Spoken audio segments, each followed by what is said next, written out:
show is brought to you by Johnston Group, Vittorio Rossi, Trans-Canada Brewing, Lou Ferlin, Cambrian Credit Union, and Homefield. Hello, everybody. I'm Sean Reynolds from Sportsnet, about to be joined by Ken Wiebe from Sportsnet, or maybe not about to be joined. Ken is going to take a while to get on here because he's got a job to do. Not like I didn't have to host a broadcast tonight and host the heck out of that broadcast, I'll tell you. But in the meantime, we're going to have what looks like a fireside chat because I've got nowhere to put my microphone, so I need to hold it, and I'm going to lean back. And it's going to feel like a more casual affair, maybe, until I start tying into the game and absolutely ripping it apart. Because you know what? There's some people in the chat room who are already calling it. Turd Ferguson says, get your rain gear out, gang. Renny will be throwing cold water all over this win, this Winnipeg win. So let's get down to it. Let's break this win down. Now, I'm sure a lot of you are out there and you're really excited after what happened in that game, right? And you look and you think that you saw a dominant performance by the Winnipeg Jets. You think that you saw a path to victory in this series. You think that the Winnipeg Jets flipped the switch and found what they've been looking for this whole time. I know you all think that. I know you're all excited. I can see it from your comments in the chat. And one thing I got to say is, as Turd Ferguson says, get your rain gear out, gang. Renny will be throwing cold water all over this win. I'm just here to say Turd Ferguson doesn't know Renny at all. I'm calling that game exactly how I saw it, which I always do. And if sometimes, you know, over the course of the Winnipeg Jets almost falling apart down the tail end of a season, if I call out that they're not playing very good and people have beef with that, you're going to have beef with that. I'm calling it how I see it. There's no other way to call this game. There's no hidden analytics that say the Winnipeg Jets got lucky in this game. There's nothing behind the scenes that would suggest this is anything other than what everybody saw. This game was complete and total domination. From the drop of the puck to the very end, this is what you are looking for if you're a Winnipeg Jets fan and you are watching the Winnipeg Jets head into a building, an intimidating building. The start of that game, intimidating building. This is a building with terrible memories, terrible mojo, terrible vibes for the Winnipeg Jets. There was every reason for them to come into this game and be tight. Listen, behind the scenes, Rick Bowness was thinking before this game his team was a little bit tight. He thought maybe not too tight that it should, really, really cost us. But there was a bit of a question in his mind. This is still a new team to him. Yes, he's been here all year, but there's a question mark on how the Winnipeg Jets would handle a big moment like this, a big moment in a building with bad mojo, with a crowd that started all over them, a building they had never won before in the playoffs. And the Winnipeg Jets came out and did exactly what all you hopeful fans and confident fans and maybe some overconfident fans said the Jets were going to do, that Renny didn't necessarily see coming, that Kenny didn't necessarily see coming, that not many of the pundits saw coming. But the Winnipeg Jets reached that part that we've all said. And I said this, Kenny said this, the fans definitely have said this. The Jets have something that they can reach.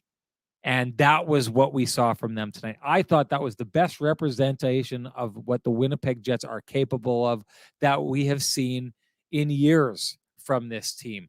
Now, hey, it's clear before this, if anyone watched the series preview show, I had the Vegas Golden Knights winning in 6. Ken had the Vegas Golden Knights winning in 7. My take on this was the Vegas Golden Knights have been a consistent team throughout the entire season. The Winnipeg Jets have been up and down, left and right. We never know where they are. So is the expectation that they can just turn it on going into the playoffs? Is that the expectation? My take on that has been consistent. The Winnipeg Jets for years now have been a team capable of flipping the switch, but they haven't done it before. As a fan, you have the luxury of saying, this team is capable. I think they're going to flip the switch. You know what? You may be right here tonight. You were wrong last year. All the people who said the Winnipeg Jets were going to turn it on late and make the playoffs. You were wrong the year before that against the Montreal Canadiens, wrong against the Calgary Flames, but you are entirely right in this game. You got it right.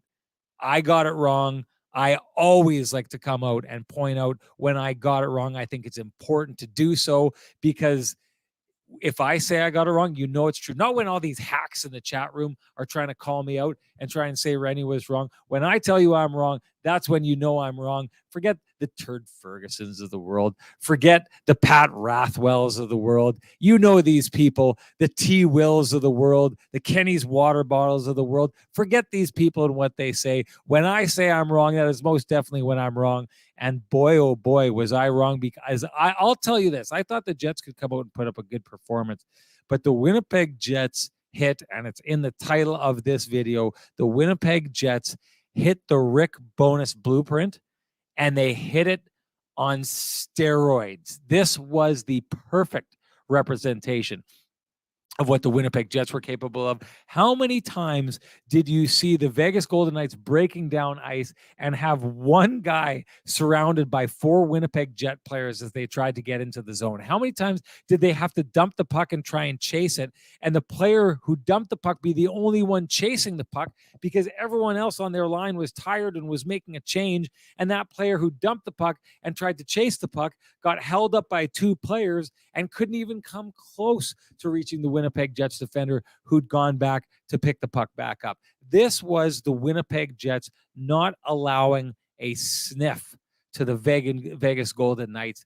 I don't know how everyone else felt out there. Maybe people were tight, but even when the score was 2-1, I didn't think this was a close game. I didn't expect it to turn out any way other than the Winnipeg Jets coming out on top in this game. I can tell you some people in the truck behind the scenes said this game has overtime written all over it. When the Winnipeg Jets play like that, I don't think that there's a lot of teams that can hang with them. Vegas most definitely couldn't hang with them on this night. I'm not going to say that this series is over. I'm not going to say that we're not going to see a better representation of the Vegas Golden Knights in game 2 or game 3 or game 4. What I will say is if the Winnipeg Jets continue to play the way that they played tonight, dictating the pace, carrying out their game plan, they will be an extremely hard team to beat, not just by the Vegas Golden Knights, but whoever comes after the Vegas Golden Knights in round 2, should the Jets get there, or whoever comes after that in round 3, should the Jets get there.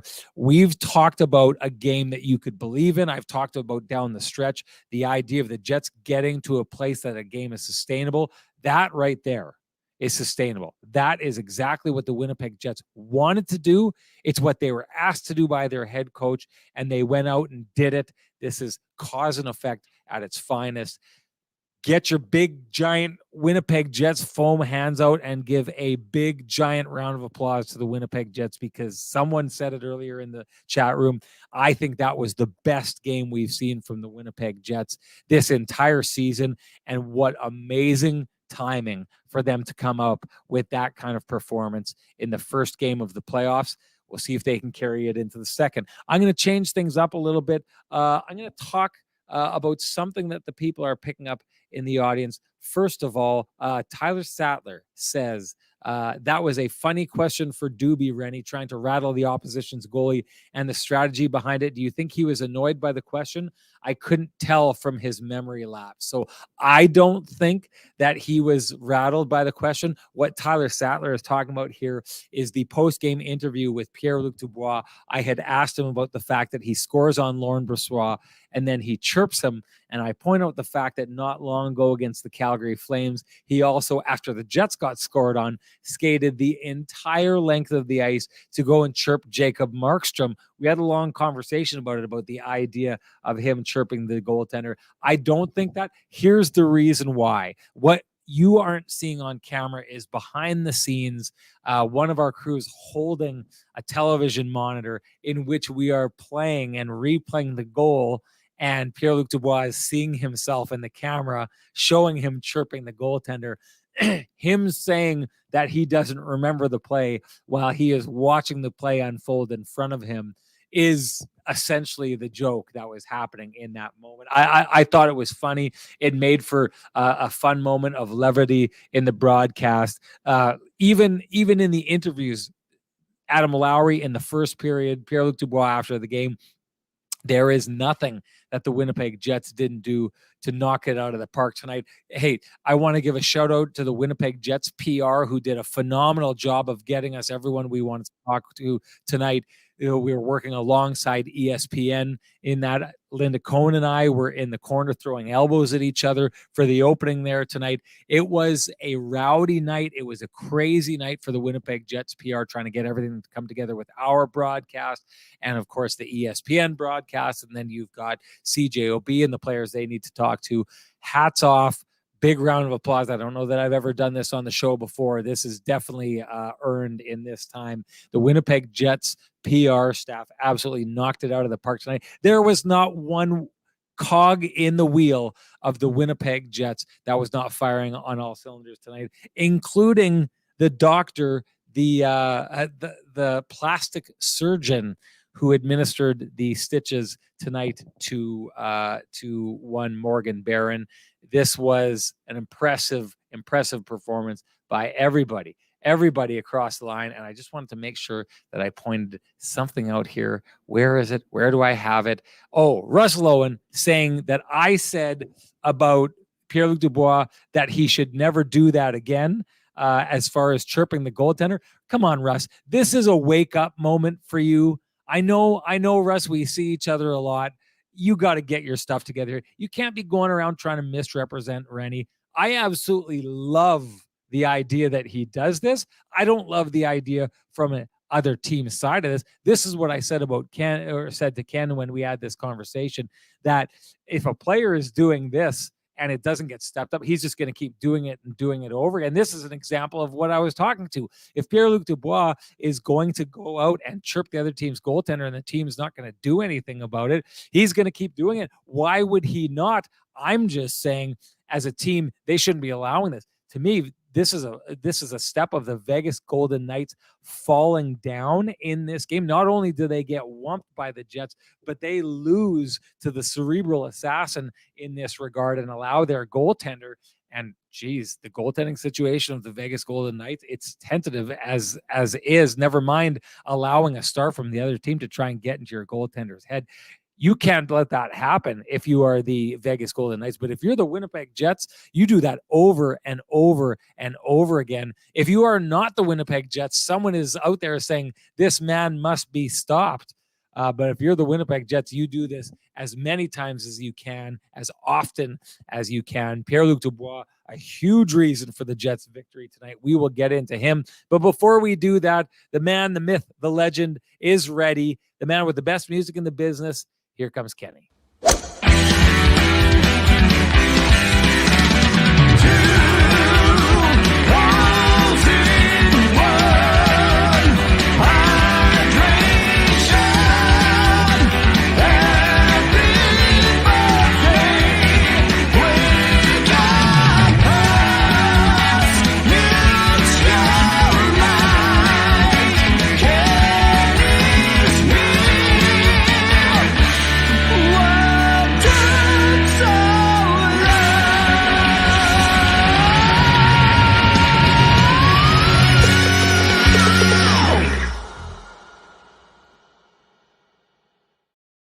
Ken, our good friend T. Will, he doesn't get a lot right, but he gets this absolutely right here when he says, oh no, Renny is drunk with power after his hosting gig.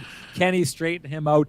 Ken, I think it's in Spider-Man where they say with great power comes great responsibility. I'm not the kind of guy you should give responsibility to. I'm not the kind of guy you should give power to. Sportsnet made a huge mistake here tonight. But you know who didn't make any mistakes on this night? It would be the Winnipeg Jets, who absolutely ran the Vegas Golden Knights out of their own building, had their fans booing them. A first seed team, their fans were booing them in game one of the playoffs. Could this have been a more perfect night for the Winnipeg Jets, Ken?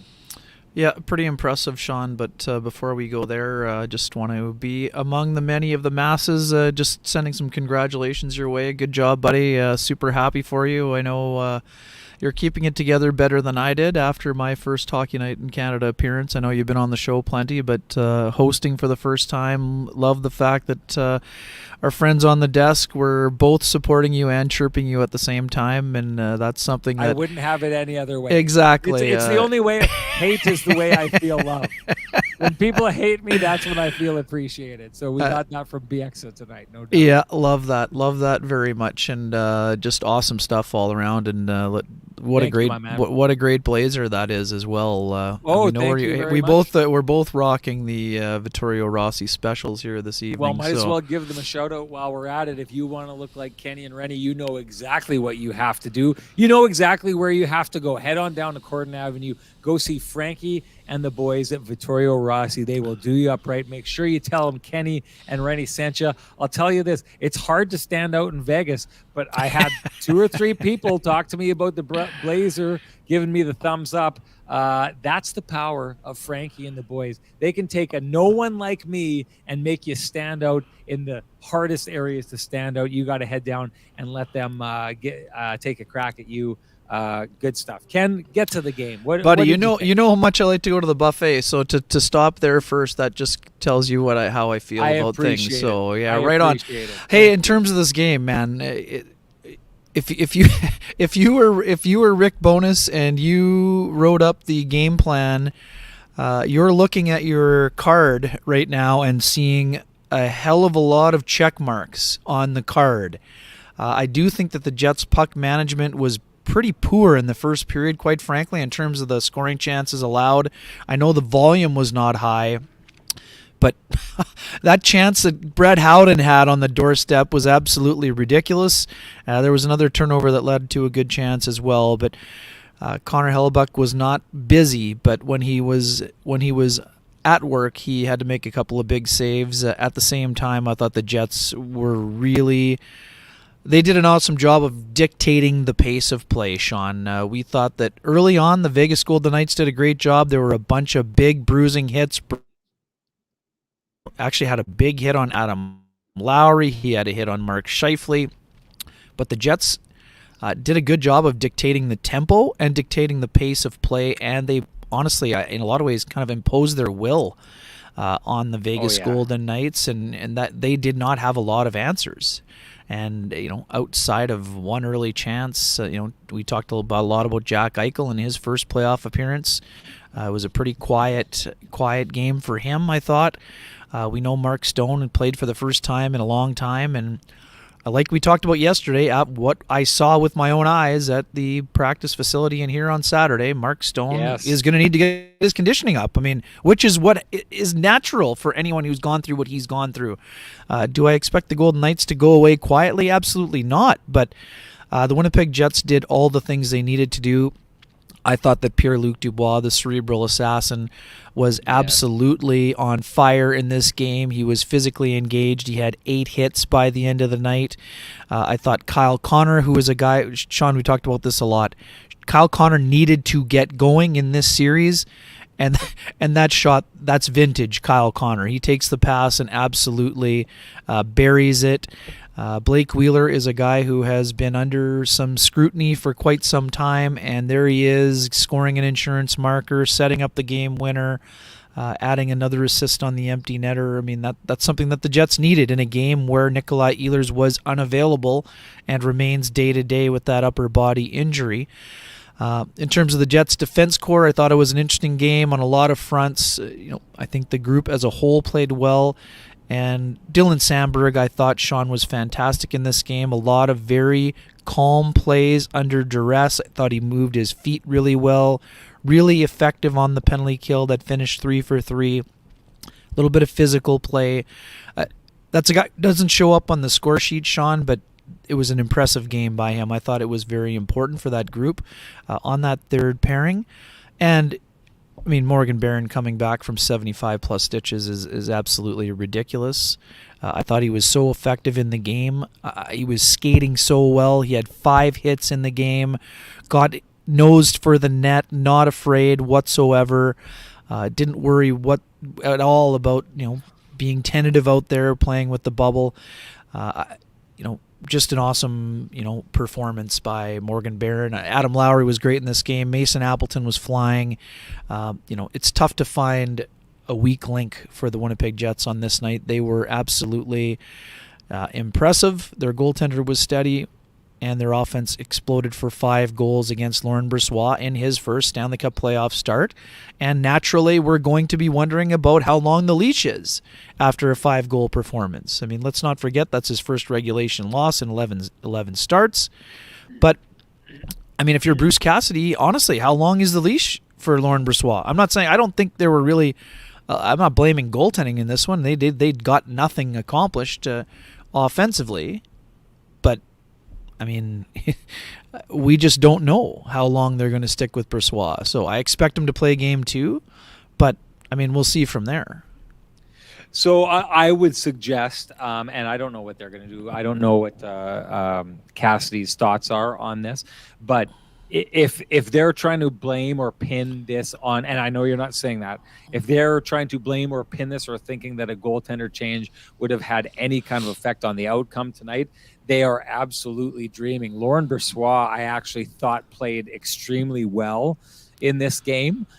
He would, I mean, now that I think about it, some of the plays where, he was kind of a little busy in his own net, and some of those plays that got behind him and he almost got scored on in the first period, I thought he was a little bit shaky on. Go on. Sorry, I got to call the desk quickly here. I'm just going to jump out do your for 1 thing. second. Sorry. Do your thing. I'll take this over here.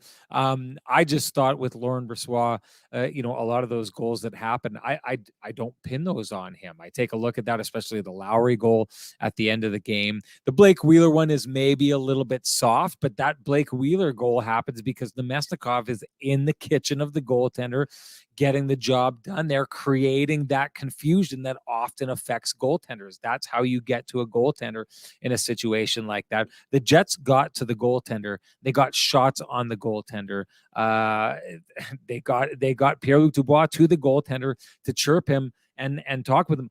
Listen, if you are Vegas and in any way, and this is where it gets problematic in a situation like this, I think personally, if you're the Vegas Golden Knights and you decide to go in a different direction and take Laurent Brossoit out of the lineup and put in a different goaltender, I think it sends the wrong message. I think the message that you're sending is that you somehow blame this on the goaltender, and you're saying that what the rest of the team did on a night like tonight was acceptable.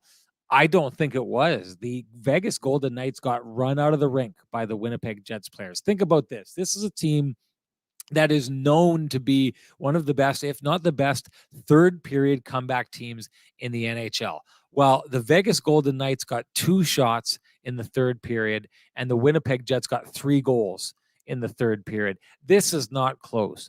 The Winnipeg Jets turned the Vegas Golden Knights' strength into their weaknesses on this night. Their weakness, obvious weakness coming into this series, was their goaltending and the situation that could have been a little bit tricky.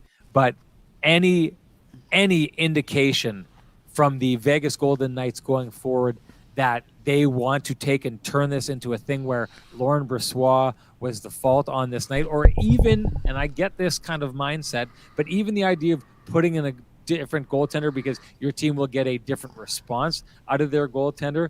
This is clear to me on this night. The Winnipeg Jets went out and punched the Vegas Golden Knights in the mouth, and the Vegas Golden Knights dropped to their knees. And when they tried to stand up, the Winnipeg Jets just pushed them over after that. And when the Vegas Golden Knights tried to move over that after that, the Winnipeg Jets cocked their fist and said, "Stay down."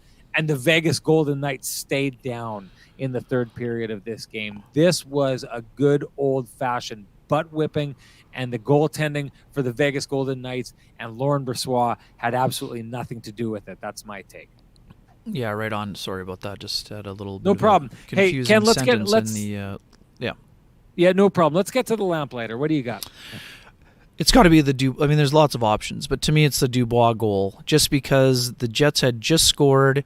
I love the fact that Rick Bowness went back to that line immediately. They went to the bench for one shift, tossed him back out. Dubois comes off the bench, takes the pass, absolutely goes roof daddy on Laurent Brossoit. It's the game-winning goal, 2 goals in 62 seconds, and Sean, the Golden Knights never recovered. Yes, they got it to 2-1, but they never got back to their game, even at 2-1. So to me, I think Agreed. that it's the Dubois goal. There is no other option in this night. There were some other pretty goals. There's no doubt about that. But the Dubois goal is essentially the backbreaker in a lot of ways, because I think I wrote in my column, it planted the seed of doubt in a lot of ways. So if you're Brossoit, you let one in early, no big deal. All of a sudden you give up 2-on-2 shots, and I'm not saying it impacted his game, but that's the kind of thing where Dubois just kind of got himself into beast mode after that, I thought. So to me, that was the obvious choice from the good folks at TransCanada Brewing Company, sponsoring our absolutely fantastic Lamplighter segment.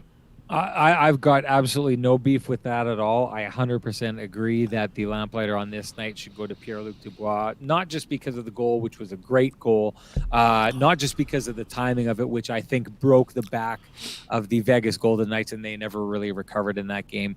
Not just because his play everywhere else on the ice was good, and just him chipping in that way means he basically ticked. You talked about ticking boxes. I think Pierre-Luc Dubois ticked about every box on his card tonight. But the chirp afterwards, I mean, the chirp afterwards is just an absolute thing of beauty. This is a guy who went on, like, the Winnipeg Jets bullied the Vegas Golden Knights on this game. And they bullied them not only physically, but they bullied them to your term that I just absolutely love, the cerebral assassin. He bullied them in a cerebral manner here tonight. Ken, I had this fascinating conversation with him, and we'll. Hang on, share right away. Like, I mean, tell the people who didn't happen to see the end of the game what he said when you asked him about tripping the goalie. We talked about it. Oh, we sorry. Talked about it before you came on. But I had a conversation with him. We didn't do the story tonight. We're going to get into it. But I had a conversation with Pierre-Luc Dubois about that series that everybody talks about, that series against the Toronto Maple Leafs, where he was just absolutely phenomenal. And everyone points it and holds it up as this idea that this is what he can do. Oh, you know what? Before I get into that, I just want to say that I think that's the Lamplighter, and I want to make sure that I get the Lamplighter in there. If you want to share with us your Lamplighter on the night, and you should, and many of you already have, make sure you do it, because if you do that, you are automatically entered to win a frosty, delicious 8-pack of Lamplighter Amber Ale from our friends at TransCanada Brewing Company. If you can't wait for Kenny and Renny to set you up with your very own 8-pack, why don't you head on down and get one yourselves from the good folks at TransCanada Brewing Company? Just head to 11290 Kenniston Avenue. You can join them in their tap room. They have lots. I guarantee you they're not going to run out. They've got lots of Lamplighter Ale there. They've got the blueberry. They've got great IPAs, great sours, great everything. They also have great food, great appies. I think it's the best pizza in town. Absolutely love it. A lot of you are going to find that out, because a lot of you are coming to the Kenny and Renny year-ender bender at 11290 Kenniston Avenue. I'll say it out there. Our reserve list is growing pretty long, but that doesn't mean you shouldn't try and get on it, because, again, when the Kenny and Renny year-ender bender happens, and boy, oh boy, it went from looking like it was going to be happening from about a week from now, Ken, to now who knows when it's going to happen. Someone said today they're hoping that it happens in June. That would be something right there. But the year-ender bender, when it does happen, I know a lot of people, or some people on the list, aren't going to be able to make it. So get on the reserve list. You know what to do. You got to direct message me at SN Sean Reynolds. Send me your full name and an email, or at least a way to get in contact with you. I'll get you on the reserve list. And should people not be able to fill the tickets that they have tried to reserve, you will be called up by Renny himself to make sure that you are able to take that spot, if you would like to take that spot. And before we move on, I want to give a shout out to our Lamplighter winner from our last show, the final game of the season, game 82, and that would be Dale Sawchuk. Congratulations to Dale Sawchuk. Dale, I see your sister's on here. You know what to do. Direct message me at SN Sean Reynolds. Give me your full name, which I know is Dale Sawchuk, and give me your contact information, and I will send you your very own voucher for a frosty, delicious 8-pack of Lamplighter Amber Ale, brought to you by our friends at TransCanada Brewing Company. PLT. That's funny. SLD. That's funny. That's funny stuff. because when I was in the shocking scrum with Lauren Brossoit on Saturday, no, sorry, this was actually after the game against Seattle. Brissois said, I got a book on some of those guys, like insinuating that would help him. So that's a good chirp by Roy Mack right there. That's a good chirp. There you go. Good stuff. Okay, I'm going to jump back quickly before we get to the Johnston Group Got You Covered play of the game and just to say what I was saying. I got one. It's going to be a story. It's going to be a story in our next game. It would have been tonight, but we wanted to get a little bit more of a book of Pierre-Luc Dubois being a cerebral assassin in this series. But I asked him about the idea of, him being a proven playoff performer and that performance that he had against that Toronto Maple Leafs series. And his response to me, Ken, was really interesting. He said, I don't like to think about that. Honestly, I'd rather forget about that series because it's in the past and that's a different team. There's different expectations from me on this team. I don't think all the people out there who are saying that's an example of what he can be in the playoffs and what he should reach, he said, I bury that, and I think I have to be a different player than I was in that series. But one of the things that he took away from his time and that performance is he said, I learned long ago from his old coach, John Tortorella, which I thought was interesting because we all think that it ended up on such bad terms with him, and yet he's taking lessons he learned from John Tortorella in here, and the Jets are benefiting from it. He said John Tortorella was really big on the idea of one game bleeding into the next. You want to leave each game in a position where if it's bleeding into the next game, it's bleeding into the next game in your favor. I thought he did a really good job of doing that here tonight. See you later, Sean. I thought he did a really great job of doing that here tonight. And the other thing that he'd said, which I thought was hilarious, and I loved this attitude. And it goes along with the chirping the goaltenders and getting in players' faces and playing that game. He'd said he wants to be the kind of player that by game 2 or 3 or 4 of this series, opposition players are thinking, God, I have to play this guy again. I thought he took a huge step forward tonight in doing just that. He had the kind of game that not only does he get the Lamplighter, I think, for the most important goal of the game, not only is he getting into the goaltender's head, not only is he being the cerebral assassin, but he is paving the way for game 2 and game 3 and game 4 to be that much harder for the Vegas Golden Knights. And because of that, I just think he was a stellar performer for them on this night. The Winnipeg Jets' best player, I actually don't think he was. We'll get to who I thought he was. Ooh. But before that, let's get to the Johnston Group Got You Covered play of the game. Ken, what do you got? Oh, this is twofold. This is A to the Stitcher for one, for getting the sewing kit out for Morgan Barron.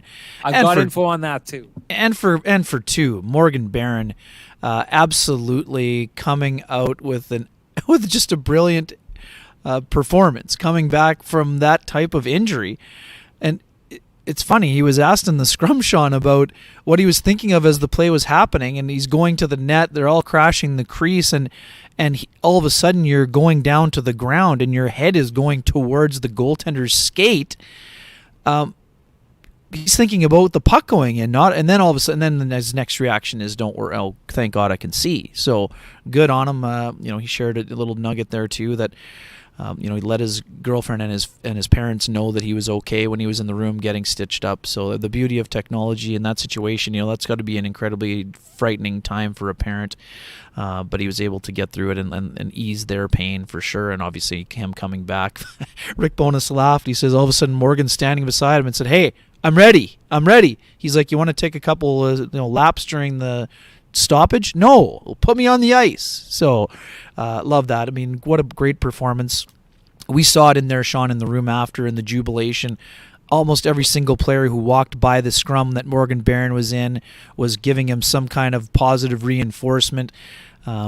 Leading my column with it, Mark Scheifele, "Look at that battle scar," is what he said on the way by. I just thought that the team was really inspired by his play and his ability and willingness to come back. And it doesn't matter if he doesn't score the game-winning goal, or this is not Willis Reed playing on one broken leg or Bobby Bond playing on a broken ankle.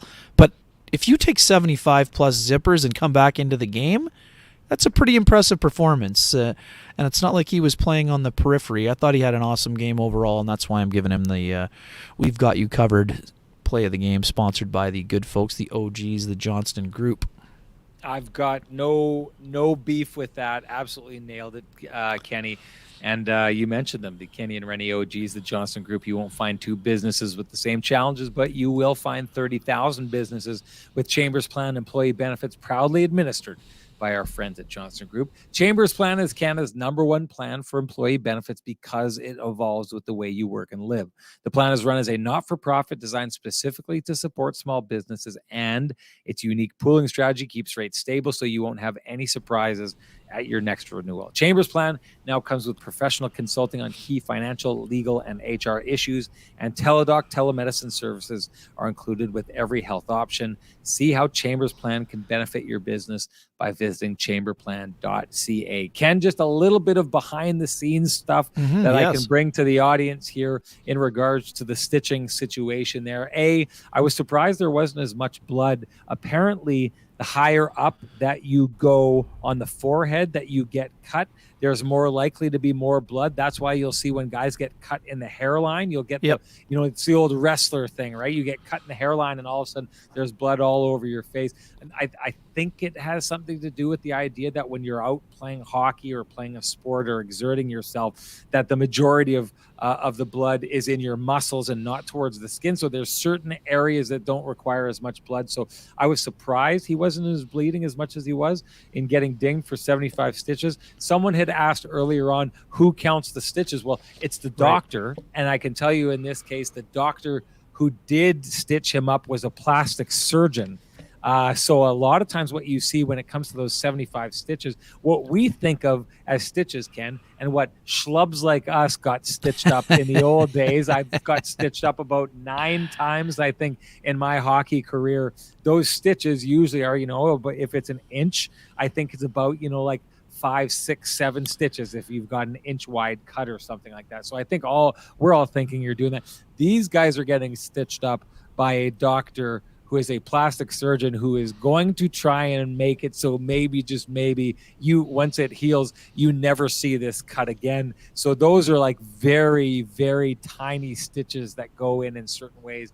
And I'm not 100% certain, but I think in this case, you're talking about layers of skin that get stitched back together. It's just another way of saying, I got my information from the place where you need to get that information. So Kevin Bieksa calling me out on the desk.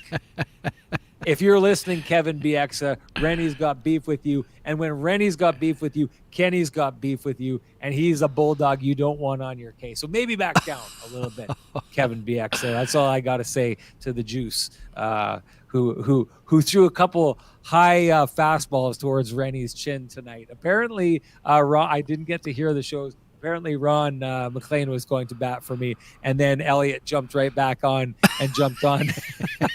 Surprise. Surprise. Elliot Friedman, who is in town doing a Josh Morrissey interview before the playoffs started.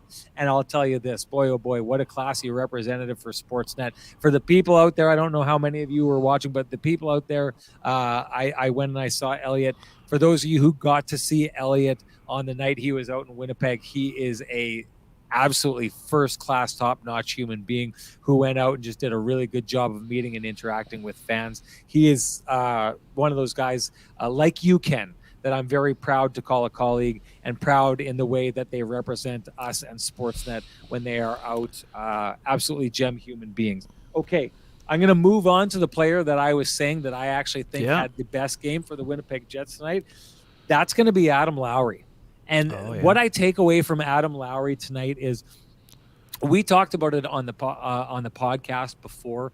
I'm really fascinated by the conversation now of who should be the next captain of the Winnipeg Jets. I absolutely loved having this conversation with Gary Galley behind the scenes, because one of the things you take away when you work with a guy like Gary Galley, who, listen, Gary Galley is a guy that we think of from back in the old days. I always think of him with the Boston Bruins. He'd spent some time with the LA Kings. I'm pretty sure he was with the Philadelphia Flyers and the Washington Capitals as well. A lot of people think Gary Galley was just another player in the NHL. Go look at this guy's numbers. Look at the numbers that Gary Galley put up in his career. This was a phenomenal player. I know a lot of times I'll talk about, fighters or whatever end up being analysts in the game. Gary Galley is a legit high-end NHLer and doesn't get the credit for that. So I love the conversations that you get to have with him. And what did he call it? This isn't the right word, but he said Adam Lowry isn't the boutique choice. It's something along the lines of that, not your boutique choice for captain. And you're talking about a player who spent a lot of times in dressing rooms and saw, yeah, there you go, Tico Napoli. He's on it where he says the best player was Lowry.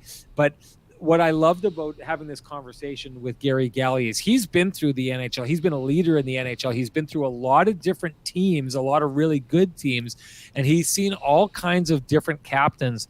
And he didn't outright say it, but he's definitely in the idea that, like, if you're not considering Adam Lowry to be the next captain of the Winnipeg Jets, you're not taking it seriously, right? And I've got all the time in the world. I know Jeff Hamilton has really led, credit where it's due, has really led the charge on this conversation, did so on our podcast. But I think who got the Winnipeg Jets going down the stretch when they needed to get going, I don't know that there's anyone who did so more than Adam Lowry. And I really thought he's the guy who got them going in the fight here tonight. That first setup where they almost score at the beginning of the game and it leads to one of those scrums in front of the net. It's a gorgeous setup by Adam Lowry. Of course, Adam Lowry, we know what he did. Here's another thing. How much from what we saw tonight, how much from what we saw came from a tone set by the Winnipeg Jets in that second last game of the season against the Minnesota Wild, where I just thought Adam Lowry was a warrior and led the charge. We've all seen that phenomenal video taken by the Winnipeg Jets social media crew of Adam Lowry storming down after that fight, the reaction that he got from his teammates. I just think that on this night, Adam Lowry got his points, but he was dangerous all night as it was. Never mind the fact that you always know he's there and has the team covered. He's a great got you covered guy from night to night. I mean, basically, if you know what, Ken, we probably should have done that. We probably should have handed out a Jets Lamplighter award at the end of the year for the player that most, personified the Lamplighter award, and handed out, an award for the player that most personified the got you covered award. If we were to do a home field, who personified that? I can tell you it definitely wouldn't be T. Will, even though he'd try and tell you that he was the guy that did that. But I just think that Adam Lowry led the charge here and stood out to me on a team that came out and looked ready to play from the drop of the puck. I still think Adam Lowry was at a level that the rest of his teammates weren't quite at.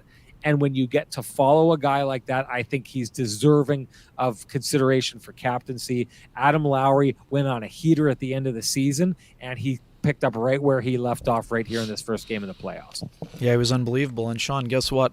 Who led the Jets forwards in ice time today? 1945 for none other than number 17, Adam Lowry. So that's a reminder about my response to the folks saying that Adam Lowry should be a fourth-line player. So anyways, and hold on, let's go and let's dust off those receipts, because I know that I was the guy at the time when we were suggesting for the Jets to go down to four lines and moving Nemestikov to that second line center position. Part of that had to do with the idea of moving Adam Lowry to the fourth line. Ken, you bristled at the idea. I'm not sure that you talked to me outside the podcast for a couple of weeks after that. You were so miffed by that. That's one of the loudest wake-ups you've ever received, I believe. You had every right to throw out that wake-up, because everything that we have seen from Adam Lowry that basically started right around that point that we had that conversation. Maybe he heard me and went out to say, like, listen, I'm going to expose this guy for his ice-cold takes. Well, if that's what you were trying to do, Adam Lowry. Drunk with power, buddy. There you go. That's what happens when you're drunk with power, buddy. That's what happens. Yeah, that's what happens. You sometimes need to just be tapped down a little bit of cold water sprinkled your way. Sorry, 45 minutes in. Let's give a quick update on Ehlers here. Sure. Sorry. Well, Rick Bowness. Before you do that, why don't you give a shout out to our main man, Sweet Lou? Right on. For the folks who have realty needs they would like to have met, whether you're buying, whether you're selling, or whether you're curious what that house on the corner is running for, or if you're looking to maybe change neighborhoods, you can contact our main man, Lou Ferlin, at Royal LePage Dynamic Realty, 204-791-9971, or at the office, 204-989-5000. His email is lou@louferlin.ca. That's Lou at LOUFURLAN.ca, and his website with all of his listings, www.louferlin.ca. Lou Ferlin, excellent realtor, excellent human being, and excellent supporter of the community, including this podcast, for which we are eternally grateful. Absolutely love Sweet Lou. Kenny, tell us all about what you know about Nikolai Ehlers. So it's super interesting. Ehlers, we know, has told us on multiple occasions that he was good to go and was ready.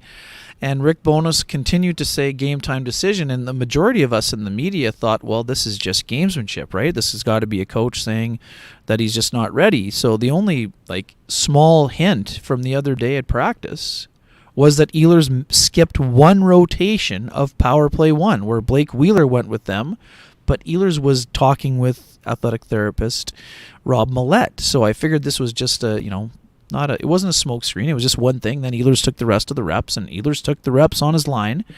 But today, he didn't skate this morning, and when Rick was asked about it again, it's not abnormal for him to skip an optional skate. It is kind of abnormal for him to be on the ice once with his teammates in the last 5 days. Here's the direct quote from Ehlers. Was it a setback? No, there wasn't necessarily a setback, nor was there the progress that we had hoped. And we're not going to put a player on the ice that isn't at least close to 100% and put him in a vulnerable position where you risk a setback. So we made that decision. It was the right call. And it will be the same thing on Thursday. 48 hours, a lot can change, but we'll certainly make the right call to protect the player. If he's not where we need him to be, I know he wants to play. And that's what was misleading to everyone. I want to play. But medically, he was not ready to play. So, that clears up a few things. A lot of folks, Sean, were wondering if this was the great malaise of 2018 sort of making its way back here. I know there were a couple of people suggesting this is not a concussion. If it was a concussion, he wouldn't have been on the ice to begin with on Monday. So, This is an upper body issue of some kind. I don't know if it's shoulder related or collarbone or whatever. It's not a concussion. You aren't. If he's he's out of concussion protocol. That was what we said from the Rick Bowness said that immediately after the game. So, to our knowledge, he has not had any setbacks in terms of the concussion, anything else, post-concussion syndrome, or any. Now, Sean, what do you think? The fact that the Jets already took one game on the road, do they automatically wait for Saturday afternoon with the quick turnaround, or do they consider putting Ehlers back into the lineup if he shows well over the next 48 hours? I think I don't think they will hold him out if they think he's good to go, right? So to me, agreed. I can't give you what I don't think, because I don't think they're going to be like, let's maybe give him another day of rest. I think that what we've seen from Rick Bowness is there's an understanding that Roy Max says Lou Ferlin sold Vegas, therefore that's hilarious. The fortress where I may have to go do everything from now on, because those smoke jets that go off, I'm not sure how people heard me talk when that was going on. Those things were going absolutely crazy. I totally lost my train of thought. Yeah, I can't see a scenario by which the Jets are going to rush Nick Ehlers. Sorry, not rush Nick Ehlers back, but I think Rick Bowness's kind of idea is essentially if you can play, you can play. There's a certain threshold. And I think what Nick Ehlers has been making clear as he joked down the stretch here that he's in a little bit of a media war with his coach, and suggesting that he's trying to talk his way into the game, is I think the message that he's trying to send is, when I'm cleared to play, I want to play. And I think in the case of that happening, that Rick Bowness will meet that demand when it's time, because as good as things went here tonight, Rick Bowness, is not going to be a guy who's taking this lightly. Bruce Cassidy is a coach. who's very capable. The one thing that I've thought is absolutely, and that I'm really excited about now, and that I should talk about, the one thing that I've always thought was interesting, and I said this, if you remember, on the very first show where we had Rick Bowness on after he signed, and we had him on a special episode of Kenny and Renny. The one thing that I saw from him in the bubble that year when he took the Dallas Stars to the Stanley Cup final against the Tampa Bay Lightning was he's a coach that does a really good job of making in-series adjustments, and you can really get a chess match going here. Well, Bruce Cassidy can as well. Now, I've said this, and I said it before you hopped on. If the Winnipeg Jets continue to play like that, they're going to be a handful no matter who they play. But I think what we should expect is Bruce Cassidy really digging into the Jets system and finding a better way to handle things than they did tonight. What I'm interested to see is A, how that works, B, if they can come out with a win against the Jets, but C, if they do come out with a win against the Jets, I'm very interested to see the kind of tweaks that we see either in the lineup or in the game plan of the Winnipeg Jets by Rick Bowness, because I'm fascinated by his ability to make in-series adjustments. The thing about it was, based on what we saw from the Winnipeg Jets for so long this year, where they just basically stopped playing the blueprint, stopped playing his style, and started playing something else, I wasn't sure that the Winnipeg Jets were a team that could follow his instructions on tweaks. I thought they were just so involved in trying to play their own game that they couldn't possibly, dig into the minutia of tweaking the system, not entirely changing it, but doing the little things that made them, adjust to other teams. I'm fascinated going forward to see how the Winnipeg Jets respond to the challenges that come down the stretch, because this is one thing I talked about what had me concerned about the Winnipeg Jets heading into the playoffs. One of the things that had you concerned about the Winnipeg Jets was their ability to sustain, or maybe a better way to say it was to handle the adversity down the stretch. Well, we haven't seen the adversity yet. If they do run into adversity, they've got a coach that should be able to help them handle it and give them a good game plan to get through it. That's the thing I'll be watching for as we go down the stretch here, is how they handle that adversity. And if they handle it by following a coach that's shown in the past he knows how to read teams, to beat teams, and to come up with a tweak to a game plan that puts his team in a good spot. We're going to see them, I assume, at some point run into that, unless they just absolutely wallpaper everyone down the stretch like they did tonight. Something tells me they're going to run into their adversity. Oh, no doubt about that. No, I mean, Vegas is a very good hockey team. They're not going to just fold here. Like the whole idea that the Jets have won, they're going to sweep the series, folks. Come on, let's take a deep breath here. And I'm with you. I was in the scrum with Bruce on Sunday, Sean. He was asked about the in-game adjustments. He talked about how much he loves going head-to-head with the other coach, whether it's line changes or attacking different ways. I think we're going to see an entirely different Vegas team in the next game. This is one of the best teams in the NHL. They held off two incredibly red-hot teams down the stretch in the Edmonton Oilers and Colorado Avalanche. So, good job on the Jets for getting ahead. They're going to have to play even better in Game 2. And that's the beauty of the playoffs. How does a team respond? The Jets punched Vegas in the face, like you said. Now, get ready for the retaliation here. So the fact that the Jets dictated, that's what they're going to have to try to do in Game 2. They're going to have to be faster. They're going to have to be a little bit more efficient in terms of their puck movement, but they did a great job of breaking out, Sean. And early on, Vegas was all over the Jets D, and they want to run them out of the rink. But we didn't see quite as many of these things. Like Barbashev had one big hit on, I think, Menelainen, was it, in front of the bench? And, Sean, we've talked about Menelainen a ton. I love Menelainen's game. He was engaged, physically engaged. He drew the boarding penalty, I think, on Keegan Colasar. He was getting involved, getting in people's grills. Like, that's when he's his most effective. When he plays like that, people say, oh, why is Menelainen in? He does nothing outside of penalty killing. He's a big body. He gets on the forecheck, and he gets under people's skin when he's playing at his very best. This was a solid game by that fourth line. And I love David Gustafsson's effort, Sean. We know that he got taken out of the lineup down the stretch, but Gustafsson was very good in this hockey game. A lot of really smart plays, smart passes, effective, moving well. Stenlund survived the game, coming back from his lower body issue. I thought that line, was efficient and effective. It's going to be fascinating to see how the response is, right? I mean, the Jets know, they were already talking about it. They know they're going to need to be better. What kind of adjustments will they need to make to kind of counteract what Vegas is going to try to do to them? The Jets, their second wave of defense wasn't really as offensive, Sean. That was my personal view. But they didn't have to be, because they took the lead, and then they didn't have to go on the attack necessarily.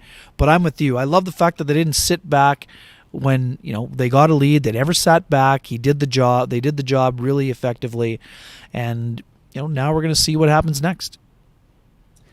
I will say this. I'm very interested to see what Bruce Cassidy comes back with, but let's make this absolutely clear. The Winnipeg Jets had a far better game plan tonight. You could see it time and time again. There were so many times where one Vegas Golden Knight player skated the puck into a beehive of Winnipeg Jets players trying to get it in. They had no plan on how to beat the Winnipeg Jets neutral zone. They never came up with that plan as the game progressed. This wasn't an execution thing.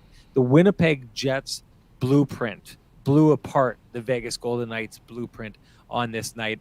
And I actually do find it interesting in that I wonder if the season series between these three teams actually worked again. Three teams. The three games between these two teams this season, I wonder if it worked against the Vegas Golden Knights. Because if you remember, the first two games was basically Vegas with their game plan, destroying the Winnipeg Jets, running them out of the rink. I know that the Jets took one game to overtime, but that was a Connor Hellebuck special. But the other game that they played was a little bit of a track meet that both teams got into. The Vegas Golden Knights, I think the Winnipeg Jets saw in a couple of those games what makes the Vegas Golden Knights a very good team, and they planned for it. Okay, they planned for it tonight, and they absolutely blew up and interrupted and took away all the strengths from a Vegas Golden Knights team.